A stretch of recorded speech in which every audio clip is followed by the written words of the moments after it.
Right. Ethan, what's up, player? Clock ass. I've owned and lived in the same house for 8 years. Right. It's a normal family-sized home, which was relevant when I had roommates. But when they moved out, and it just became me living here, I had nothing to do with the extra space. It was technically a 4-bedroom house, but I only used 2 of the bedrooms. One is my main bedroom, and one is the gaming room. The other 2 rooms were on the far end of the upstairs hallway. One had a few storage boxes in it, and the other was completely empty. After getting out of work at 9, I picked up Wendy's on the way home, and pretty much went right to the game room. Okay.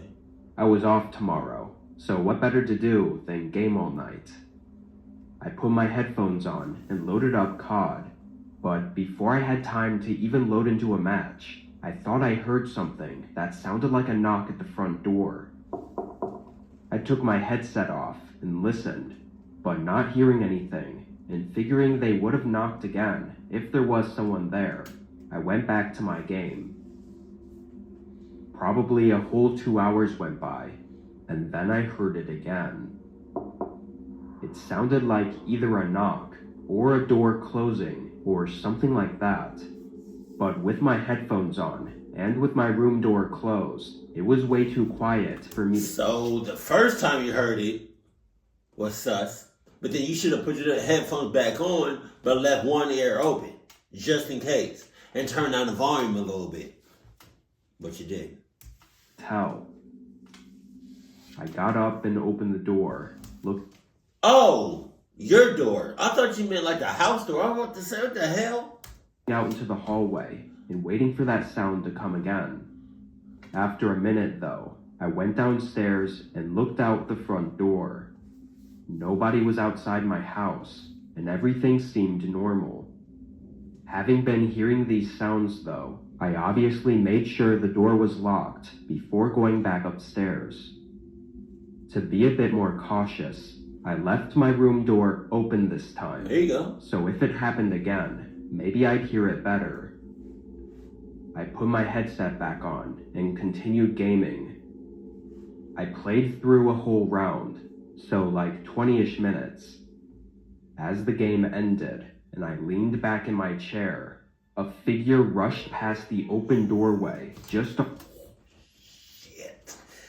Oh, God. Oh, shit. Shit. to the side of my view. I immediately threw my headphones off and jumped from my chair. Horrified and unsure what to do, I just stared at the doorway. I didn't get the courage to finally move for several minutes. When I looked into the hallway, though, and eventually the rest of the house, My ass. nobody was there. But the front door was unlocked again. You got again. When it wasn't unlocked in the first place. Oh shit! Hey! As soon as I saw, or I thought I saw, a shadowy man run past my shits. It's up. It's wraps. It's over. I'm out that house. I'm out there. Yeah, you got it. Yeah. When police came and investigated, it was clear that the person had been hiding and very likely living in the empty room. Jesus. I hadn't been in there for weeks, or maybe even months, so all this time, they could have been just on the other side of the wall from me, and I had no idea. It's really scary to think about, especially if I'd happened to confront him. There's no saying what he would have done. He been living in your house rent-free, eating good, all that, wearing Adidas, all that. Playing your games, clucking your girl, all that. This happened to me just a bit over a year ago. I'm 24 and have a townhouse in the suburbs. Right. I live alone, which for me gets really boring, so I try to have friends over whenever I can. My closest friends come a couple times a week, and sometimes even sleep over to escape their parents' houses. I didn't have any plans this night, but I had plans for the next day with my friend Sarah, who was supposed to be coming over to have a movie night. So I really was just trying to get this night over with and looking forward to the next day. Damn. I went to bed early, like 9:15. In the middle of the night, I woke up. I looked at my nightstand and saw it was 2 a.m., but the way I woke up was odd. My heart was pounding for some reason, and my brain was very alert and aware, like something was happening. I thought maybe I had just woken up from a nightmare or something, until I heard a click from downstairs. I sat up. A door slowly screeched open, and I could hear someone's footsteps entering my home. Although terrified, I thought this had... It's like your body was panicking. I don't know, but your mind, I don't know how, no. How would you explain that? It's like you woke up. It's like your body woke up in a panic, but your mind was still trying to, I don't know how to, it's weird. That's weird. I don't know how to describe that. Be Sarah or one of my other friends, as they all had keys to my house in case they needed somewhere to stay. What? I got up from my bed and walked over to the door, opening it and stepping into the hallway. Sarah? No one responded. I waited in the hallway for what felt like forever, but then a bright light suddenly flickered on, lighting up the whole downstairs. A second later, soft, chattering noise came from the living room. Whoever it was had turned on the TV. For a moment, I felt relief, thinking it was definitely one of my friends who had... How do you feel relief? I'm not feeling no relief. I'm still tensed up in this story. I'm not relieved. I'm not relieved. What are you talking about? You're, oh God. There's something wrong with you. One too many drinks. I went down the stairs and into the living room and felt my whole body turn ice cold in an instant. Some random man was sitting on my couch looking at the TV screen. He looked maybe 50 years old, with patchy, long black hair and dirty clothes. As I stared at him in fear, he glanced over at me and showed a crooked smile, then waved his hand as if to invite me over to the couch. What? I turned around and sprinted right out the front door. I banged on my neighbor's door until they let me in and called the police. By the time they made it, though, he was gone. No Trace of him at all. Damn it. What's worse is the police didn't take it all that seriously, suggesting it was probably just some harmless homeless man. Okay, well, police officers, how about you be in my situation? How about you be home alone, right? And you be in my situation, you go downstairs, you see somebody in your shit in your house watching TV in the living room that you don't know. Oh, okay. Oh, what? It's the sleep. The way I see it, everything points to otherwise. He picked the lock on my door, sat on my couch, and turned on the TV. Then the sick man smiled at me and invited me over to the couch. I think he may have been a stalker or something, and now I find it hard to even sleep at night when I'm alone. And don't sleep. Thinking that there's a chance that I'm not really alone. No, God. You must get some protection. Where your Adidas at? Huh? Because obviously you didn't have them in the first place. Anonymous. Jesus. My friend Derek and I rent a house together. He's a pretty big partier though, and often stays out really late, or even sleeps over at others' places, so a lot of nights I have to myself. This was one of those nights where Derek was out at the club or something, so having the night alone, I brought out a couple cans of beer to our front porch and sat on the swinging bench we had set up. It was nice weather out, and with it being nearly midnight, most people were sleeping, and the neighborhood was pretty quiet. After being out for a little less than an hour, a person came walking down the street in front of the houses. He looked like a large guy and had a sweatshirt on with a hood over his head, but something was off about the way he was walking. He was very stiff, like only his legs were moving and his whole upper half wasn't. When he got up to the part of the road my house was in front of, he stopped and looked over at me. I would have said, "What? What's up? What's up?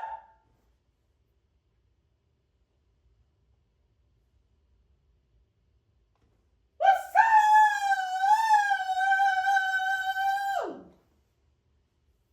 Nigga." You would have stopped right in front of me. Best believe I'm pulling out the 350 on you. I'm pulling out the. I'm just gonna say. I'm just gonna reference this oil as 350.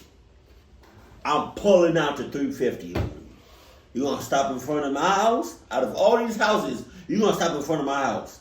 Pulling out the 350. What you talking about? I waited a few seconds for him to say something, but he didn't say anything. He just stood there in the middle of the road, right in front of my house, and looked at me. "Hey buddy, you need something?" He stayed quiet for a moment, then started walking up my driveway. Oh. I stood up. Oh, we walking in my direction. Okay. Opens tab.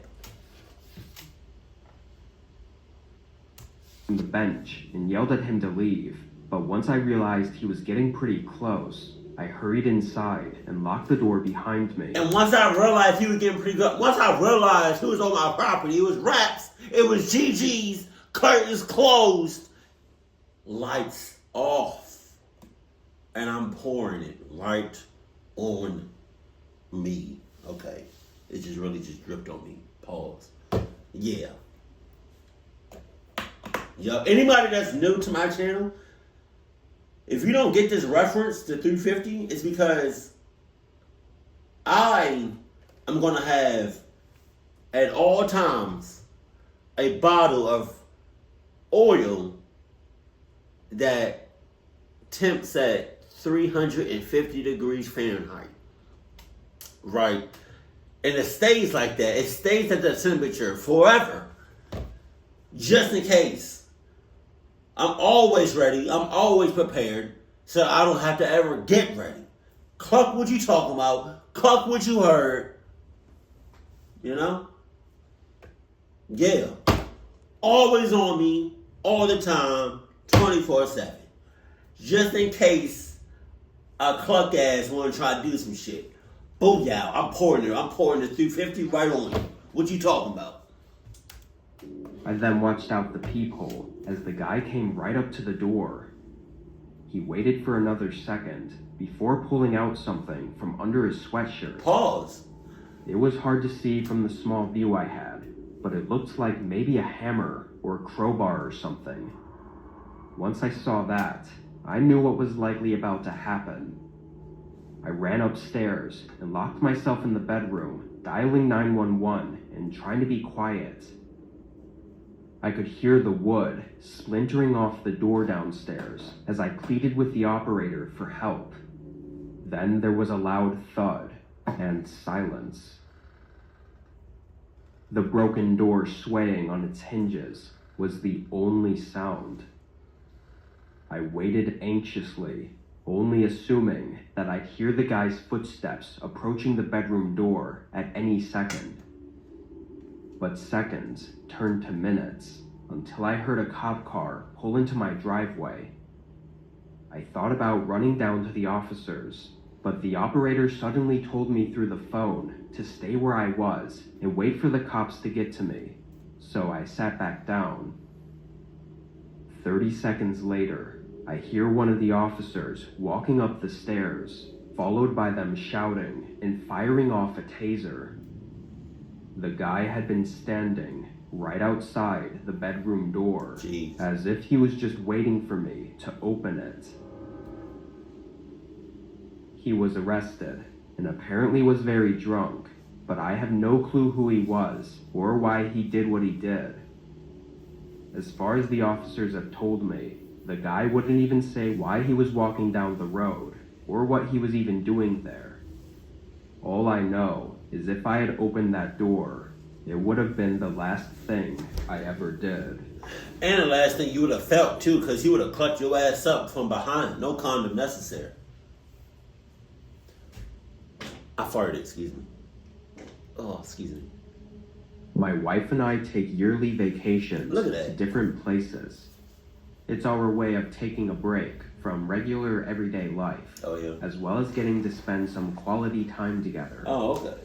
This year we had a cabin booked in Washington State. It was far out and described online as being quiet and peaceful, away from any other places or people. Most of our life is in crowded cities, so this sounded great for us. When we flew in, we walked to a grocery store to pick up what we needed, then took a taxi out to the cabin. We didn't rent a car because we knew we'd only be there for 3 days, so we wanted to spend it just at the cabin. And if we changed our minds or needed anything else, we could always just order an Uber. The taxi ride was just over an hour from the town we landed in. That's insane. Look like...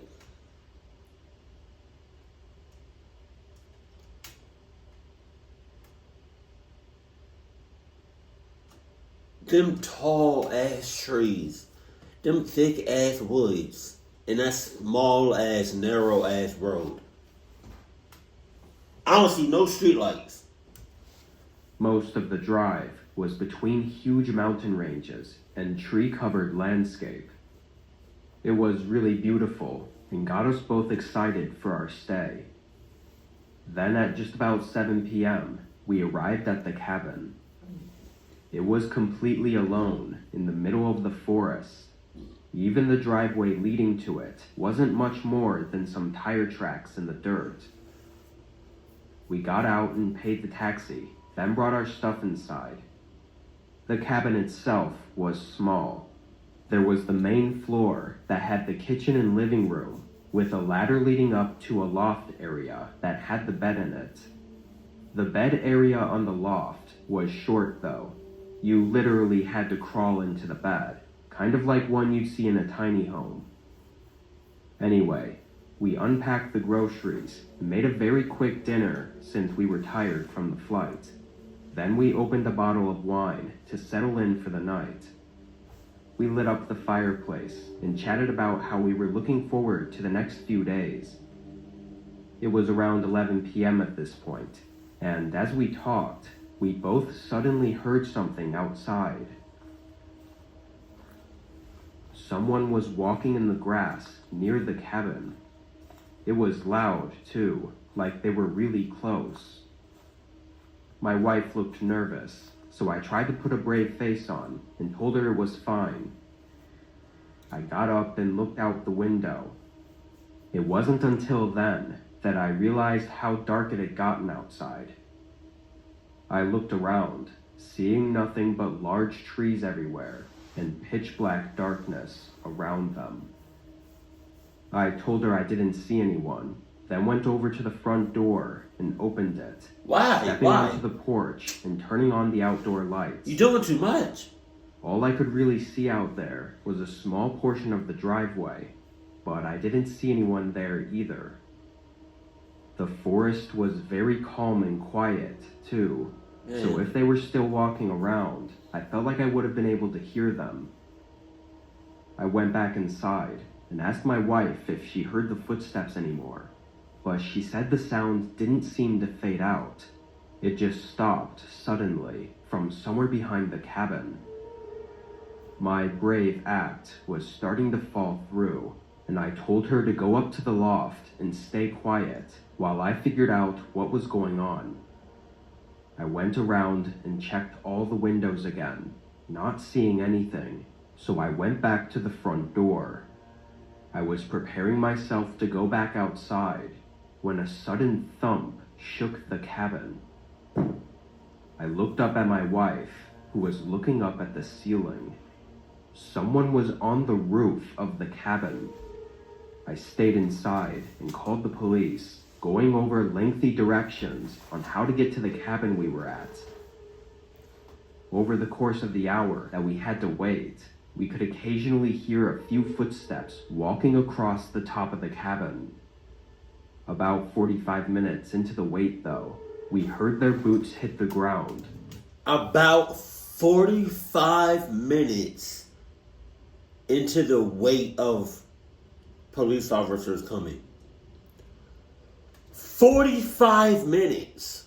When you're in a cluck-ass situation and you call the police, literally every second matters, counts.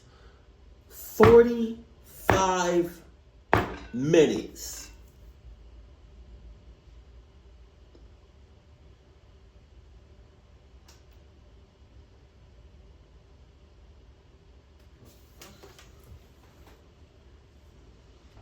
Followed by them calmly walking away. I looked out the window once more, seeing their outline disappearing into the forest. Police took our report and gave us a ride into town, where we spent the rest of our vacation. What that person was doing, miles away from civilization, in the middle of a forest, is terrifying. Seeing as they were likely waiting for us to either go to bed or go outside, we're just thankful that we got out of there before something else could have happened.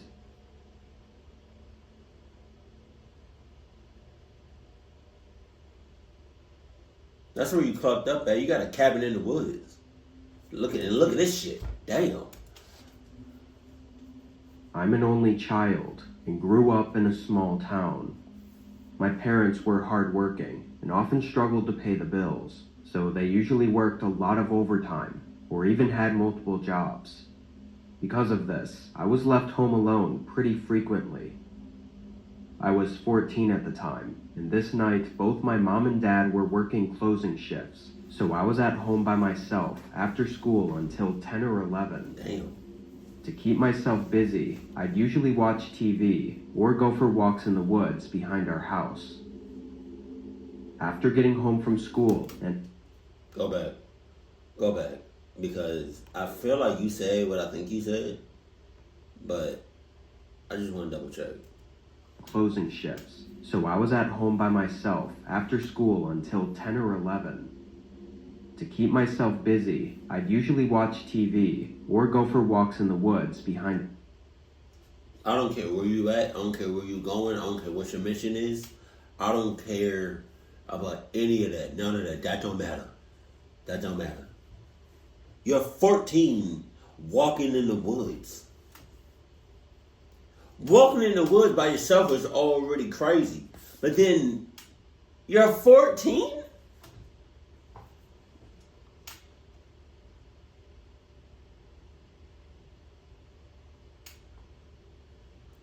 That's crazy talk. House. After getting home from school and having a snack, I went outside and started walking along my regular path while the sun was still out. It was a 2.5-mile trail through the woods that almost never had anyone else walking on it. Strangely though, about a mile into the walk, I saw a guy on the trail up ahead. He was sitting with his back against a tree, wearing a dark blue jacket, and had a red baseball cap tilted downward, covering his eyes and most of his face. From the way he was slumped over, it almost looked like he was sleeping, so I continued walking, trying to quietly pass by him. As I got just a couple feet away though, he lifted his head and instantly locked eyes with me. Wow. His eyes were tired and red, and he had this disturbing frown, like he was upset or something.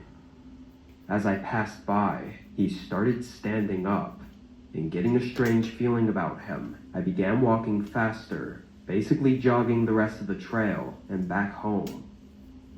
I didn't see him follow me, but I locked all the doors just in case. Again, I was only 14, and even though I was used to being home alone, I still got scared pretty easily. I stayed inside and checked the windows one last time before trying to distract myself by watching TV.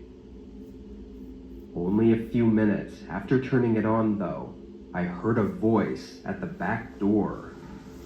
I paused the TV and listened, hearing a man call out multiple times, repeating the word hello. I stood up and looked down the main hallway. That same guy with the red cap and blue jacket was standing at the back door, almost pressing his face into it as he tried to look inside. I quickly went back around the corner, but he must have saw me because he immediately stopped calling out and instead started trying to force the door open. I just froze up in the middle of the living room, listening to the door jolt back and forth against the lock. At least, hey, kudos to him for locking the door. After several attempts, though, he left. I called my parents, and they called the police, but he was never found. Having been followed home and them trying to break in, though, I can only imagine what they were trying to do to me. I mean, you're 14 at the time, man. I don't even want to think about what they thought about doing. So what is it? 5 stories? All the stories except for the last one didn't check the checklist. You know, not nary one of them. This last, even the 14-year-old just had the door on lockdown. You know, he was 14, checking the checklist. That's what's up. I do not condone going in the woods at any age. You know, but if you was to go into the woods, try to go where it's like a lot of open space in the woods. And during the day, sunny outside, you know. But if you're gonna be alone in the house, check the checklist. Please check the checklist. Please check checklist. Hey, nobody check checklist. That's all I'm asking. That's all I'm asking for. I'm not asking for too much. Just check the checklist. If you're home alone, check the checklist. Even if you're not home alone. And you with somebody else, check checklist. Always check checklist. But especially when you're home alone. Keep it cool, keep it classy, and I love you. Stay happy. My family.